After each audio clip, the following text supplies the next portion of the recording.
El neón de la gasolinera parpadeaba. Rojo, verde, rojo. Se reflejaba en el charco de diésel que había junto a la bomba. Bajé de la cabina. Mis botas hicieron un ruido sordo sobre el asfalto agrietado. Llevaba 2 días sin parar. Mis huesos crujían. Olía a goma quemada y a café recalentado. El olor de mi vida. Entré en la tienda. El aire era denso. Olía a perritos calientes viejos. Fui directo al cajero automático del rincón. Estaba sucio. Saqué mi cartera. La tarjeta del banco estaba gastada por los bordes. La introduje en la ranura. Tecleé mi código. Fui a la sección de pagos y transferencias. Luego, pago de préstamos. Ahí estaba, la última bestia, el crédito hipotecario. En la pantalla ponía, saldo pendiente, 200.000 rublos. Miré la cifra, 200.000. El último obstáculo. Durante 5 años, cada kilómetro que he conducido, cada noche que he dormido en esta cabina, ha sido para matar esta cifra. Seleccioné pagar saldo completo. La máquina me preguntó si estaba seguro. Tecleé sí. Mis dedos eran torpes por el cansancio. La máquina hizo un ruido, un zumbido, luego silencio. En la pantalla apareció un mensaje. Transacción completada. Su préstamo ha sido saldado. Saqué la tarjeta. La guardé en la cartera. No sonreí. No grité. Solo sentí un gran silencio. Un peso que se levantaba de mis hombros. Un peso que ni siquiera sabía que llevaba. La casa era nuestra. Libre. Y Svetlana no lo sabía. Ese era el plan. La sorpresa. Compré un café negro y volví al camión. Me senté en el asiento del conductor. El motor seguía en marcha. Un zumbido constante, mi compañero de viaje. Miré la foto pegada en el salpicadero. Svetlana. Sonreía. Tenía los ojos llenos de luz. La foto era de nuestra boda. Saqué mi teléfono, marqué su número. ¿Hola? Su voz sonaba adormilada. Hola Zeta, soy yo, te he despertado. Igor, no, estaba leyendo. ¿Cómo estás? ¿Dónde estás? Miré por la ventanilla. Un cartel oxidado decía, bienvenidos a la región de Tver. Por Tver, un viaje largo, mucha nieve. Ten cuidado, por favor. ¿Cuándo crees que volverás? Aquí venía la mentira, la parte más difícil. Pues ha habido un problema con la carga. Parece que me quedaré en la carretera una semana más, quizás 10 días. Hubo una pausa. Podía oír su decepción a través del teléfono. ¿10 días? Igor, la caldera ha vuelto a hacer ruidos raros y la vecina de arriba no para de poner la música a tope.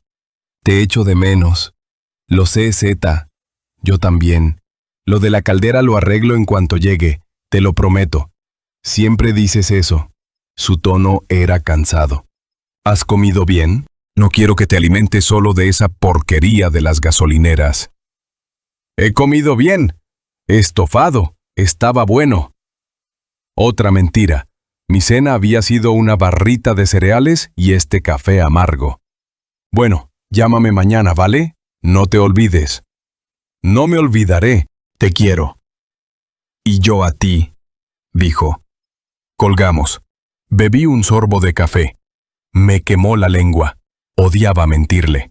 Pero la imagen de su cara cuando le dijera que la casa era nuestra, que ya no había deudas, que podíamos empezar a vivir de verdad. Esa imagen lo justificaba todo. Tiré el vaso de cartón a la papelera. Revisé los neumáticos con un golpe de la bota. Todo en orden. Subí de nuevo a la cabina. Metí primera, el camión se sacudió y se incorporó a la autopista. Me quedaban 600 kilómetros para llegar a casa. Podía hacerlos sin dormir. La adrenalina era mi combustible. Cerca de la ciudad paré en una tienda que abría 24 horas. Una de esas que tienen de todo. Compré una botella de champán francés, el más caro que tenían. También compré un ramo de rosas rojas. 25, sus favoritas. Puse las flores con cuidado en el asiento del copiloto. La botella de champán la envolví en mi chaqueta para que se mantuviera fría. Dejé el camión en el aparcamiento de larga estancia de la empresa. Estaba a las afueras.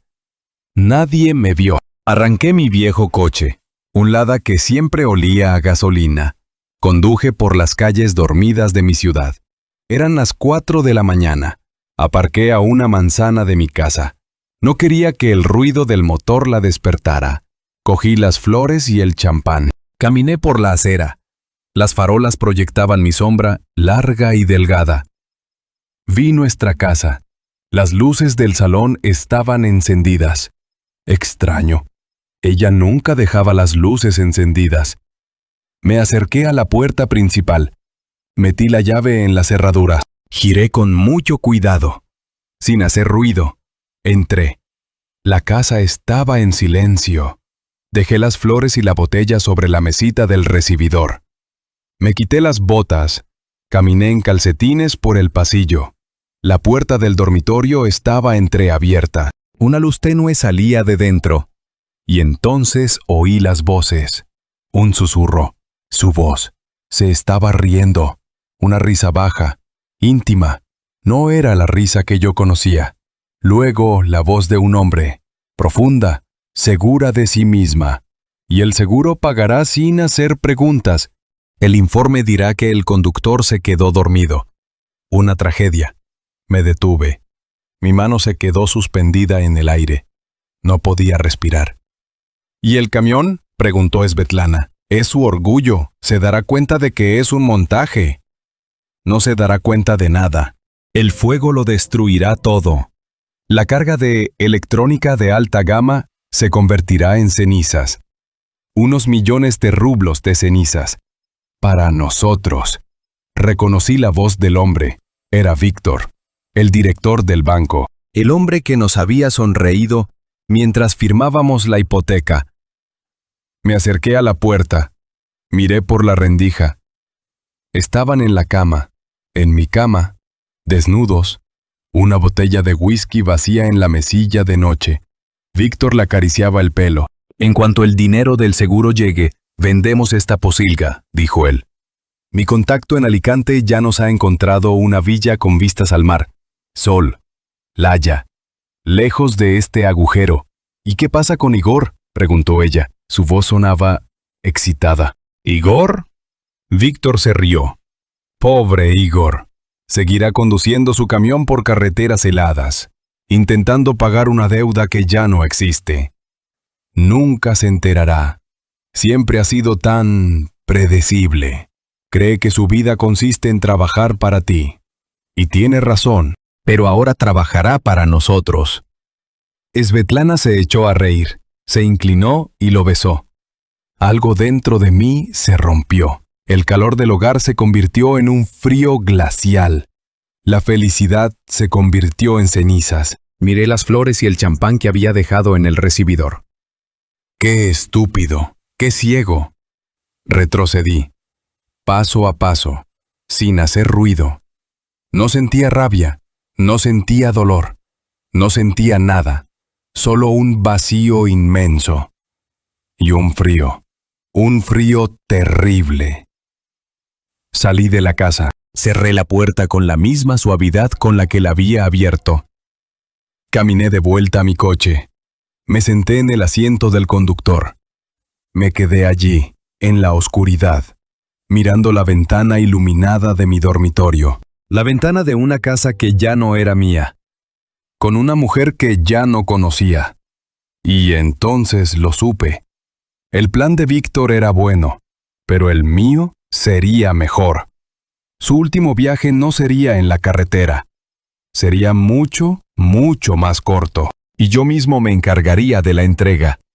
No arranqué el motor. Me quedé sentado en la oscuridad de mi Lada, con las manos en el volante. El frío no venía de fuera, venía de dentro. Era un hielo que se extendía desde mi pecho hasta la punta de mis dedos. La luz seguía encendida en la ventana de mi dormitorio. Mi dormitorio. Ahora mismo, en mi cama, con mi mujer, había otro hombre. y ambos estaban planeando cómo destruir mi vida para construir la suya sobre las cenizas. No sentía ganas de gritar. No sentía ganas de romper nada. El hombre que había entrado en esa casa hacía 10 minutos. El hombre feliz con flores y champán estaba muerto. Yo era otra persona. Alguien más tranquilo. Alguien más peligroso. Tenía que volver a entrar. No era por ella. No era para enfrentarme a ellos. Era por mí. Necesitaba algo, una prueba, un recuerdo, un ancla para lo que vendría después. Salí del coche. El aire de la noche era cortante, pero no lo sentí. Caminé de vuelta por la acera silenciosa. La llave todavía estaba en mi bolsillo. Entró en la cerradura sin hacer ruido. La puerta se abrió con un susurro. Esta vez, la casa olía diferente. Olía a whisky caro y al perfume de ella. Un perfume que yo no le había comprado. Desde el pasillo, oí el tintineo de un vaso. Luego, su risa otra vez. No estaban en el dormitorio. Me deslicé por el pasillo pegado a la pared. Mis calcetines no hacían ruido sobre el suelo de madera. La luz venía de la cocina. Me asomé por el borde del marco de la puerta. Svetlana estaba de espaldas a mí. Llevaba puesta una de mis viejas camisetas. Nada más. Se servía más whisky en 2 vasos. Víctor estaba sentado a la mesa de la cocina, la mesa donde yo desayunaba cada vez que volvía a casa. Estaba en mi silla. Llevaba unos calzoncillos y miraba una tableta. Aquí está, dijo él, tocando la pantalla. La ruta que me dijiste que tomaría pasará por este tramo desolado a unos 100 kilómetros de la ciudad. No hay cobertura. No hay testigos. Es perfecto. ¿Estás seguro de que lo hará? Preguntó Svetlana. Le dio un vaso. A veces cambia de ruta si oye algo en la radio de los camioneros. Lo hará, dijo Víctor con total confianza. Porque tú se lo pedirás. Le llamarás mañana. Le dirás que has oído que hay controles policiales en la autopista principal. Le sugerirás que tome esta carretera secundaria para evitarlos. Él lo hará. Hará cualquier cosa que su mujercita le pida. Bebió un sorbo de whisky. El GPS del camión nos mostrará su ubicación en tiempo real. Cuando llegue al punto exacto, nuestros amigos se encargarán. Un pequeño empujón fuera de la carretera, un bidón de gasolina y ¡boom! Adiós a las pruebas. Svetlana se apoyó en la encimera. Me da un poco de miedo, Vic. ¿Y si algo sale mal? Nada saldrá mal, la tranquilizó. Ya he hablado con el perito del seguro. Es de los nuestros. El informe estará limpio. Recibiremos 2 millones de rublos por la carga y casi 3 por el seguro de vida del camión. Suficiente para no tener que volver a pensar en este país nunca más. Ella sonrió, se acercó a él y se sentó en su regazo. Una villa en Alicante.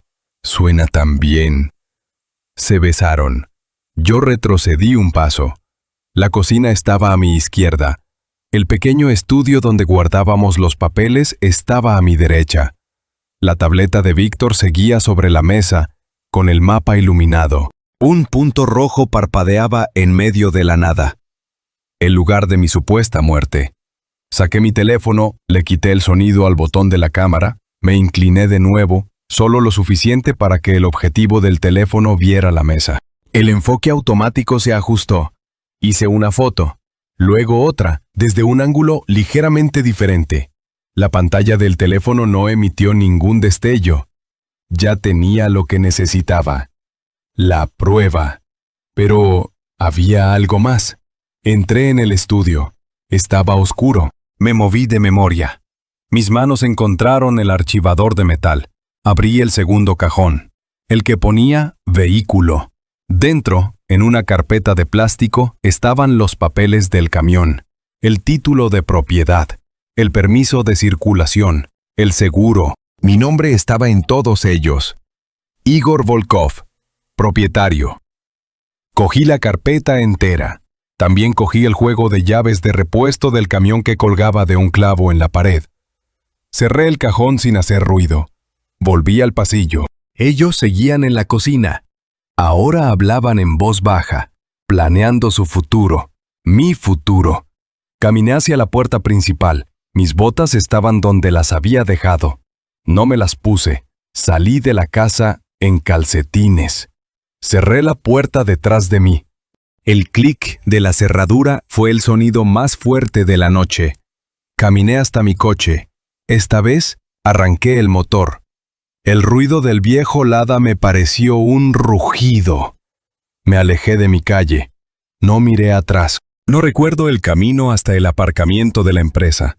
Mi mente era una niebla. Solo mis manos sabían a dónde ir. El vigilante nocturno, un viejo llamado Pavel, salió de su caseta. «Igor, ¿qué haces aquí?» «Pensé que estabas en ruta», dijo, acercándose a mi ventanilla. «Cambio de planes», dije. Mi voz sonaba extraña, como si viniera de lejos. «¿Todo bien? Tienes mala cara». «Estoy bien, noche larga». Él asintió. Conocía las noches largas. «Claro». «Bueno, cuídate».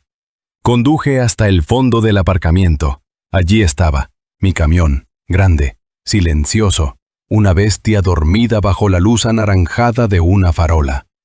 Aparqué el Lada, cogí los papeles y las llaves. Subí a la cabina. El interior olía a mí, a cuero gastado, a café y a miles de kilómetros de asfalto. Era el único lugar del mundo que todavía sentía como mío. Eché los seguros. El sonido de los cerrojos fue el primer sonido bueno que escuché en horas. Me senté en el asiento del conductor. Me quedé quieto. El vacío que sentía empezó a llenarse, no de tristeza, de rabia. Una rabia fría, pura. Abrí la guantera, saqué un trapo limpio y una pequeña lata de aceite multiusos. Cogí la gran llave inglesa que guardaba debajo del asiento. Empecé a limpiarla. Un movimiento lento y metódico, frotando el acero frío, una y otra vez. El olor del aceite llenó la cabina. Mis ojos se posaron en la foto del salpicadero. La sonrisa de Svetlana. La mujer que amaba. La mujer que ya no existía. Dejé la llave inglesa. Arranqué la foto del salpicadero. El adhesivo dejó una marca sucia en el plástico. No la rompí. No la arrugué. Solo la dejé caer al suelo de la cabina, donde pudiera pisarla. Miré mi reflejo en el parabrisas oscuro. Vi la cara de un extraño. Un hombre con los ojos cansados. Pero debajo del cansancio había algo nuevo. Una dureza, una determinación que no conocía. Víctor quería un accidente. Quería un camión quemado y una carga perdida. Bien, iba a tener un espectáculo, pero la carga sería diferente, y yo sería el único que disfrutaría del final. El sol me dio en la cara a través del parabrisas sucio. Me desperté. No había dormido, solo había cerrado los ojos. El cuello me dolía. La rabia de anoche se había sentado en mi estómago. Era una piedra fría y pesada. Miré la hora en el reloj del camión. Las 8 de la mañana. Svetlana ya estaría despierta. Víctor probablemente ya se habría ido. Me imaginé la escena. Ella preparándole el café en mi cocina, sonriéndole. Mi teléfono móvil vibró en el bolsillo de mi chaqueta. Era ella. No lo cogí. Dejé que sonara hasta que se cortó. No le iba a dar el control, ni siquiera el control de una simple llamada. Revisé los papeles que había cogido de casa. El título de propiedad estaba a mi nombre. Un detalle importante. La casa era legalmente mía, aunque la hipoteca la hubiéramos pagado entre los dos. O más bien, la hubiera pagado yo. Bajé de la cabina. Estiré los músculos agarrotados.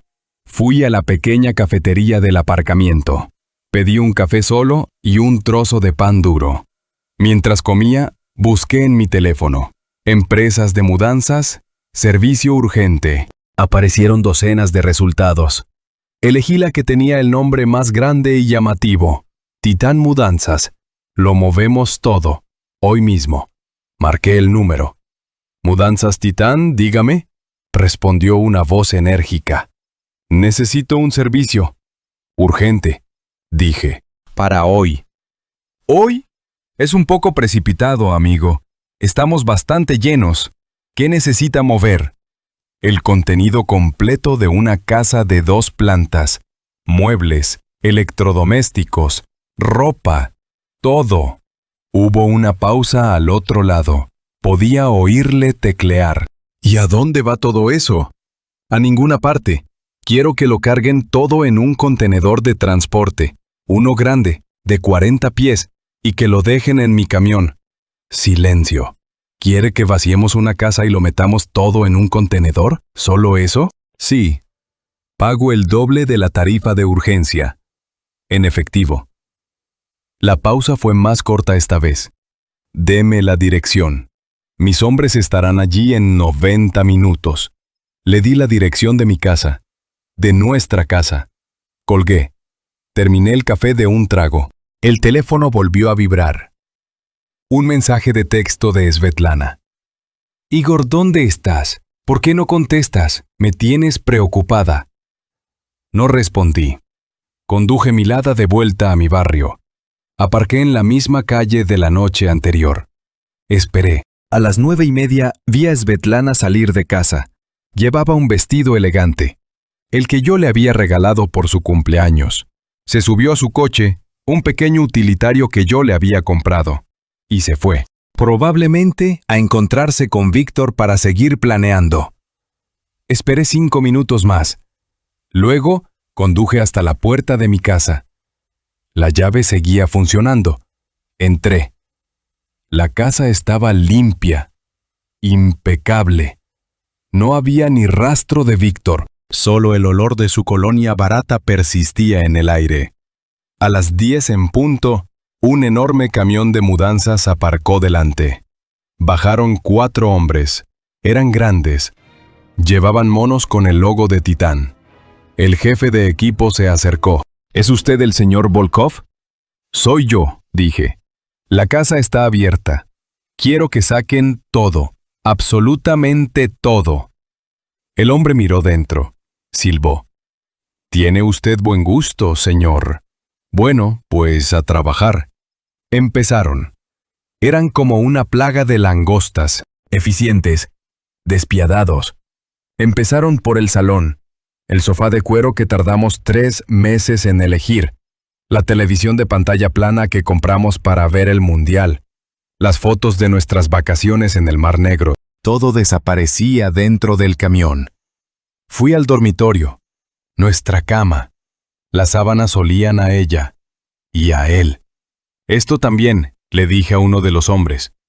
Desmontaron la cama en menos de 5 minutos. Luego, el armario. Sacaron su ropa, sus vestidos, sus zapatos, cajas y cajas de zapatos. No toqué nada, solo observaba. Mi teléfono sonó de nuevo. Esta vez contesté. ¿Se puede saber dónde te habías metido?, dijo ella. Su voz era una mezcla de enfado y preocupación fingida. Hola, Zeta. He tenido problemas con el camión. Mucho papeleo. ¿No podías contestar al teléfono? Pensaba que te había pasado algo. Lo siento, estaba ocupado. ¿Estás bien? Suenas distante. Estoy cansado, eso es todo. Le oí suspirar. Bueno, escucha. He estado pensando. La ruta que vas a tomar. He oído en las noticias que hay muchos controles de policía en la autopista principal. Están parando a todos los camiones. ¿Así? Dije mientras veía a 2 hombres llevarse la nevera. Sí, un amigo de mi padre me ha dicho que es un caos, pero hay una carretera secundaria, la vieja ruta del norte. Nadie la usa ya. Es un poco más larga, pero te ahorrarás los problemas. La ruta del norte, el tramo desolado que había visto en el mapa de Víctor. No sé, Zeta. No me gusta esa carretera. Está en mal estado. Por favor, Igor, hazlo por mí. Me quedaré mucho más tranquila sabiendo que no te vas a meter en líos. No quiero que te pongan una multa. Sabes que no nos lo podemos permitir. Sentí una punzada de algo parecido a la risa, pero no reí. Está bien, si te hace sentir mejor, tomaré la ruta del norte. Gracias, mi amor, dijo, su voz de repente alegre. Eres el mejor. Llámame cuando estés de camino, ¿vale? Lo haré, dije, y colgué. A mediodía, la casa estaba vacía. Era un eco. Mis pasos resonaban en las habitaciones desnudas. Solo quedaban las marcas en la pared donde antes colgaban los cuadros. Y el olor. Una mezcla de polvo y recuerdos rotos. El jefe de equipo se acercó. Se secó el sudor de la frente. Ya está todo cargado, señor. La casa está limpia. Le pagué en efectivo, un fajo de billetes. Él ni los contó. Un placer hacer negocios con usted, dijo, y se fueron. Me quedé solo en la casa vacía. Fui a la cocina. Abrí todos los grifos. Fui al baño. Abrí la ducha. El sonido del agua llenó el silencio. Salí de la casa por última vez. No cerré la puerta con llave. La dejé abierta. Ya no había nada que proteger. Conduje hasta el depósito de la empresa de mudanzas. El contenedor ya estaba allí. Un monstruo de acero azul. ¿Dónde lo quiere?, me preguntó un operario. Señalé mi camión. Ahí encima. Usaron una grúa enorme. Levantaron el contenedor como si fuera una caja de zapatos. Lo depositaron en la plataforma de mi camión con un ruido metálico que hizo temblar el suelo. Lo aseguraron con gruesas cadenas. Cuando terminaron, subí a la cabina. Miré por el retrovisor. El contenedor ocupaba toda la vista. Parecía una tumba de metal. Una tumba para una vida que ya no existía. Arranqué el motor. Salí del depósito. Me incorporé a la carretera. Tenía un destino. Un punto rojo en un mapa. Y una entrega muy especial que hacer. La última. Antes de salir de la ciudad paré en un taller mecánico. Un sitio de los de antes. Regentado por un viejo llamado Mijail. Lo conocía desde que empecé a conducir. Igor, muchacho, hacía tiempo que no te veía, dijo limpiándose las manos llenas de grasa en un trapo. ¿Qué te trae por aquí? Esa bestia tuya parece en perfecto estado. Lo está, Mijail, pero necesito un pequeño ajuste. Algo especial. Me miró con sus ojos pequeños y listos. ¿Especial cómo? El sistema hidráulico del volquete. Necesito que le añadas un control remoto. Algo simple, un botón en un llavero. Que pueda activarlo desde, digamos, 50 metros de distancia. Mijail se rascó la barba gris. Un control remoto para el volquete. Eso no es muy legal, Igor. Se usa para deshacerse de cargas problemáticas.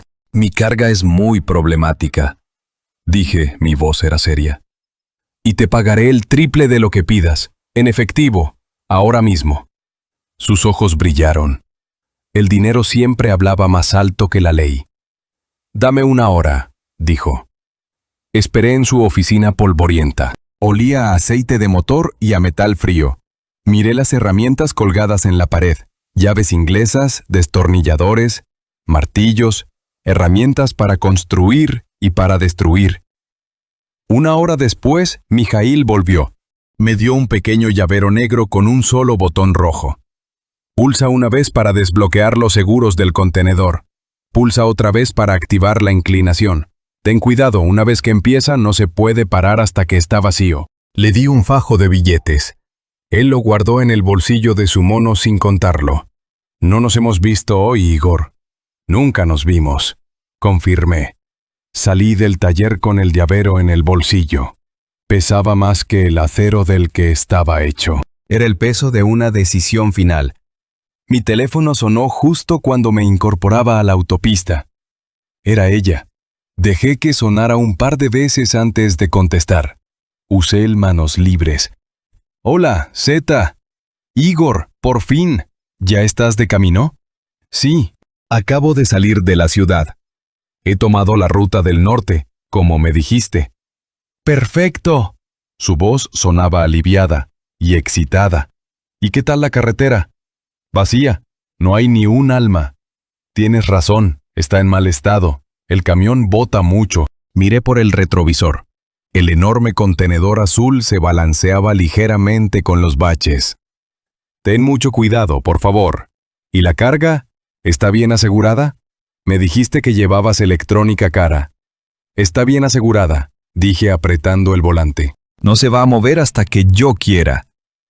Hubo una pequeña pausa. ¿Qué quieres decir con eso? Nada, solo que he revisado las cadenas 2 veces. Es un cargamento valioso. No quiero que le pase nada antes de tiempo. Ah, bien, bien. Me alegro de que seas tan profesional, dijo. Oye, ¿y dónde estás exactamente? Acabo de pasar el viejo cartel del kilómetro 30, el que está lleno de agujeros de bala.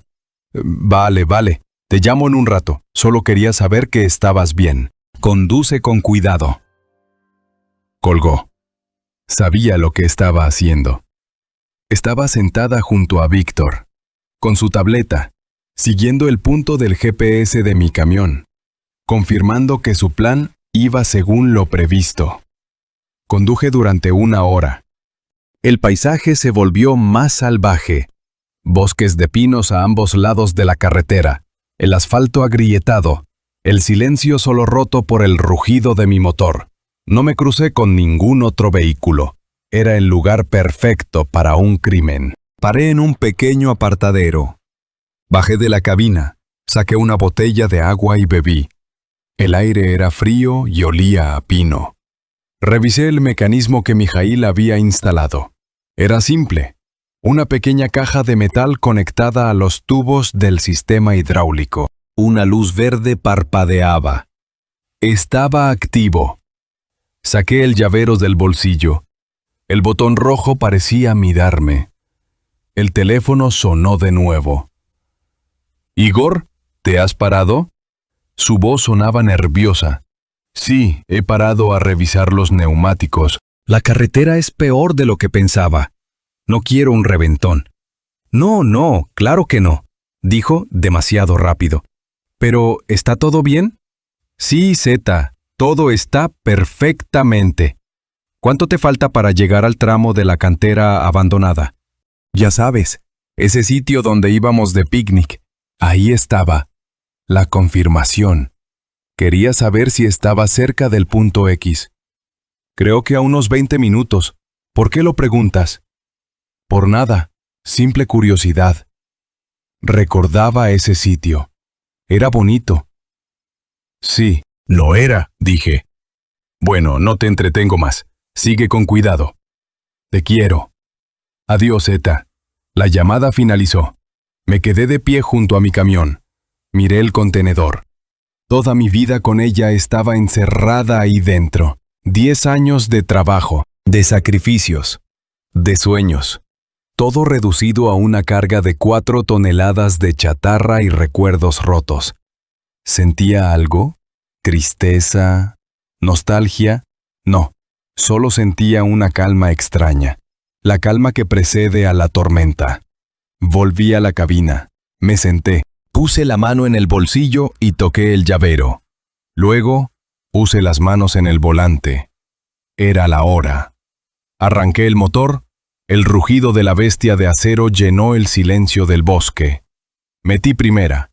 El camión se movió lentamente, pesado. Se incorporó a la carretera vacía. Puse música, una vieja cinta de rock and roll que no había escuchado en años. Subí el volumen. La guitarra eléctrica gritaba a través de los altavoces gastados. Conduje los últimos 20 minutos. El sol empezaba a bajar, tiñendo el cielo de naranja y rojo. La entrada a la cantera abandonada apareció a mi derecha. Un camino de tierra lleno de baches. Reduje la velocidad. Giré el volante. El camión se adentró en el camino de tierra. Las ramas de los árboles arañaban los lados del contenedor. En la cima de la colina que dominaba la cantera, vi un coche aparcado. Un BMW negro y brillante. Demasiado limpio para un lugar como este. Estaban allí, esperando, viendo el espectáculo. Mi teléfono empezó a sonar. Era ella. La última llamada. El último contrato. No contesté. No todavía. Conduje hasta el borde del precipicio de la cantera. Detuve el camión. El motor seguía en marcha, al ralentí. Un latido constante. Saqué el llavero del bolsillo. Mi pulgar se posó sobre el botón rojo. Entonces contesté al teléfono. Pero no me lo puse en la oreja.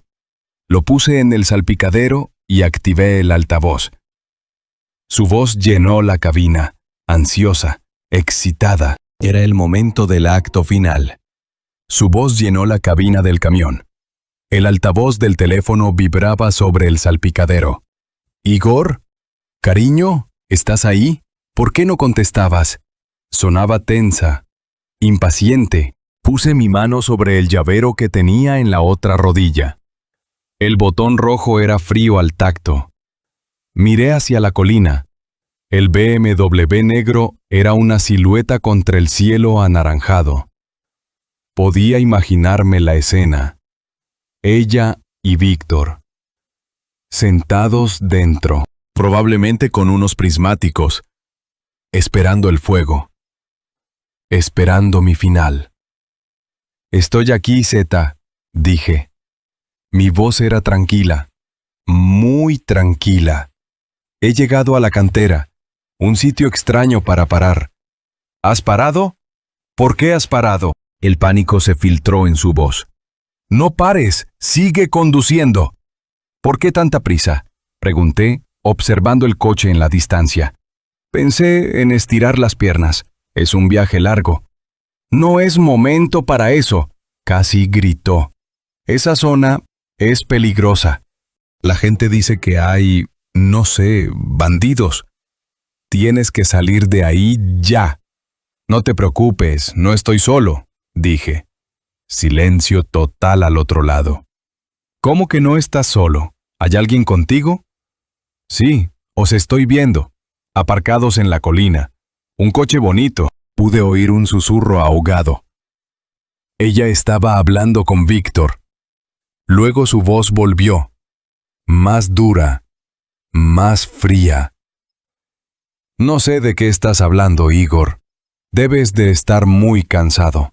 Estás viendo cosas». «Veo muchas cosas claras ahora, Svetlana. Por ejemplo, veo el plan, el vuestro, el seguro, la villa en Alicante. Lo veo todo». El silencio fue más largo esta vez.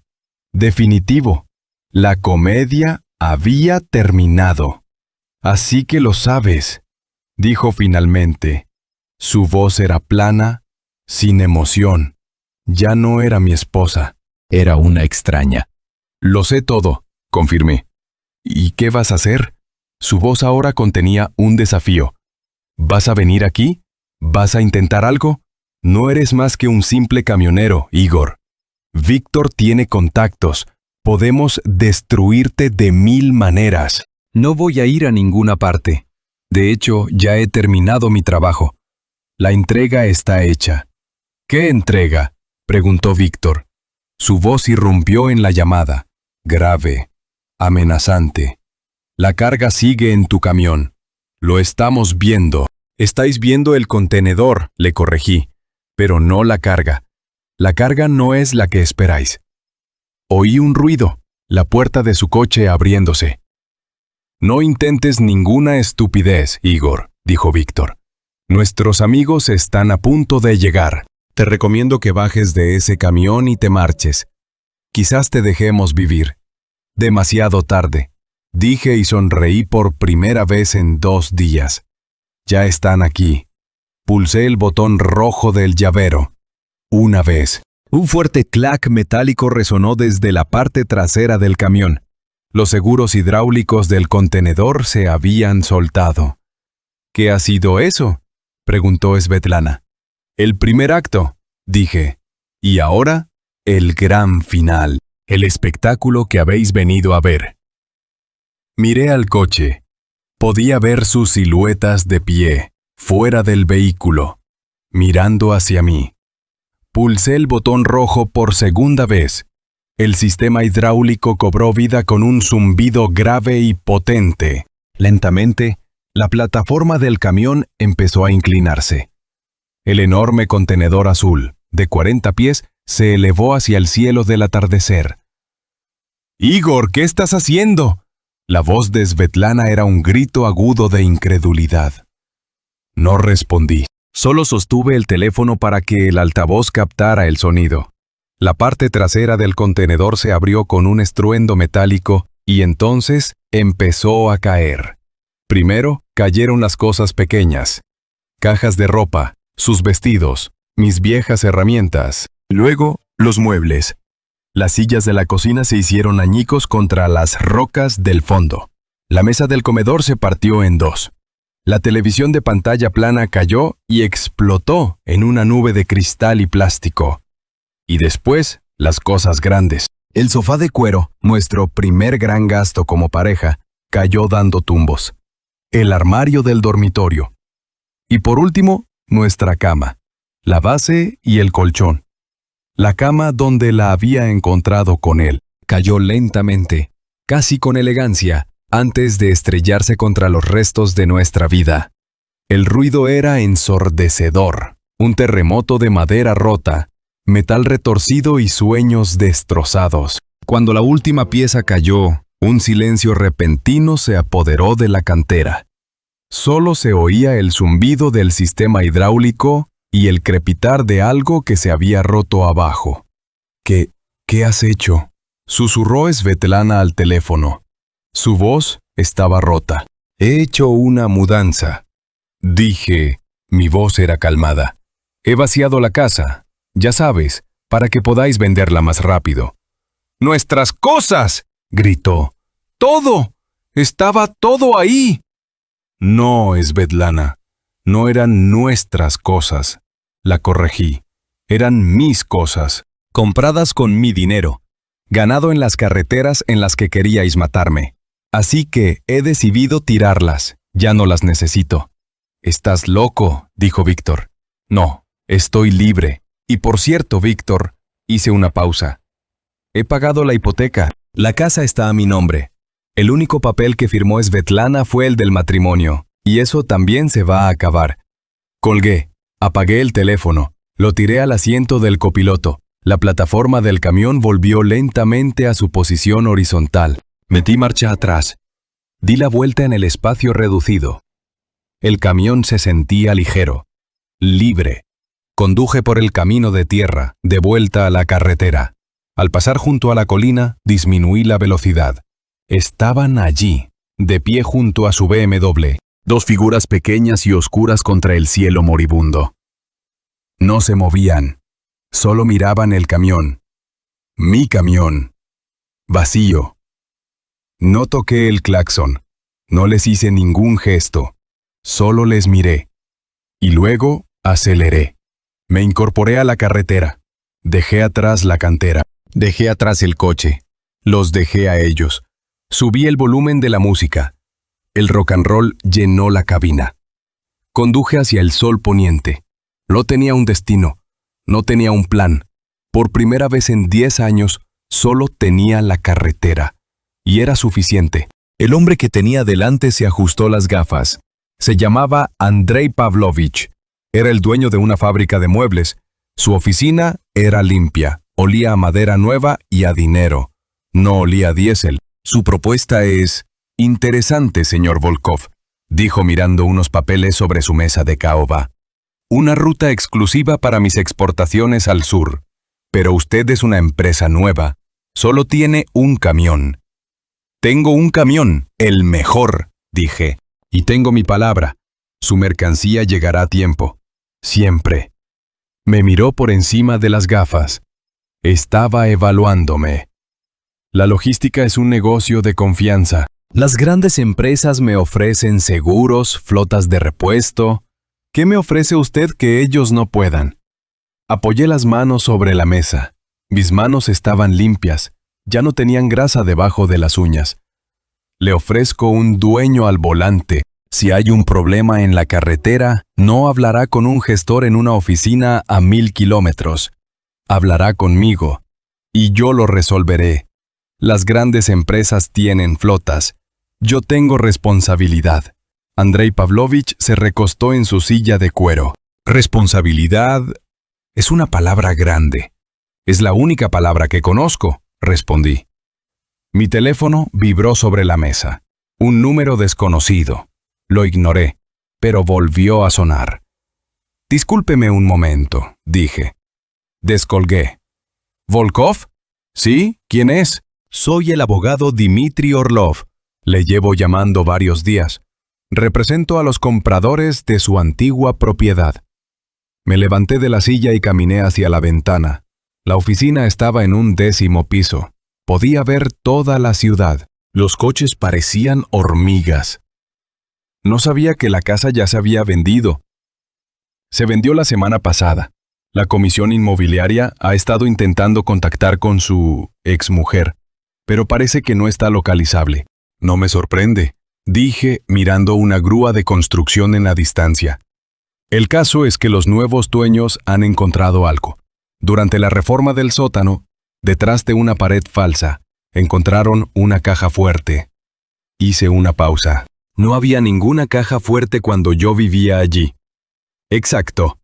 Parece que fue instalada recientemente, y dentro había, una cantidad considerable de dinero en efectivo. Y documentos. Documentos que vinculan al señor Víctor Sokolov del Banco Central con un esquema de fraude de seguros. Miré mi reflejo en el cristal de la ventana. Mi cara no mostró ninguna expresión. ¿Y qué tiene que ver eso conmigo? Los documentos mencionan específicamente un plan para defraudar el seguro de un camión. Su camión. La policía ha sido notificada. Parece que su exmujer y el señor Sokolov tenían un plan bastante elaborado. Ya se han emitido órdenes de arresto para ambos por intento de fraude y conspiración. Silencio.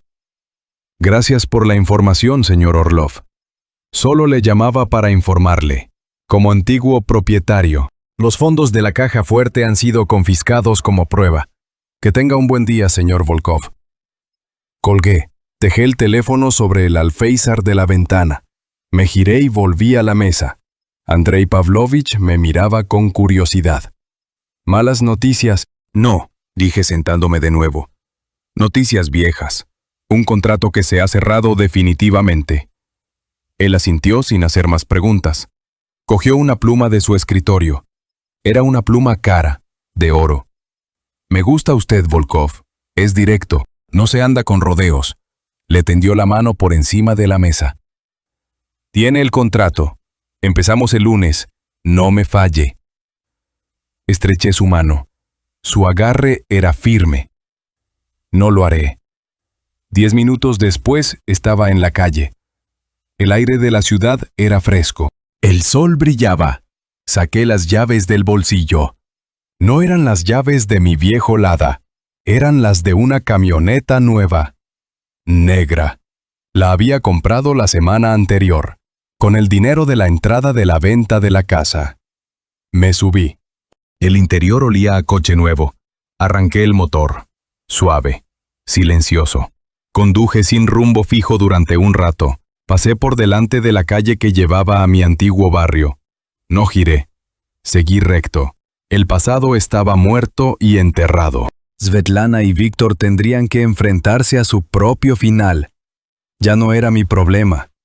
Su destino ya no estaba ligado al mío. La rabia, el dolor, todo eso se había quedado en el fondo de aquella cantera, junto con los restos de una vida que no era la mía. Ahora tenía una empresa, un nombre, Logística Volkov. Solo un camión y un conductor, pero era mío, construido desde las cenizas. Me incorporé a la autopista. La carretera se abría ante mí, un camino limpio, sin baches. El sol se reflejaba en el asfalto. Puse la radio. Sonaba una canción que no conocía. No importaba. Pisé el acelerador. La camioneta ganó velocidad. El viento entraba por la ventanilla abierta. No sabía a dónde me llevaba esta nueva carretera. No tenía un destino final. Por primera vez en mi vida, el viaje era suficiente. El viaje era el hogar.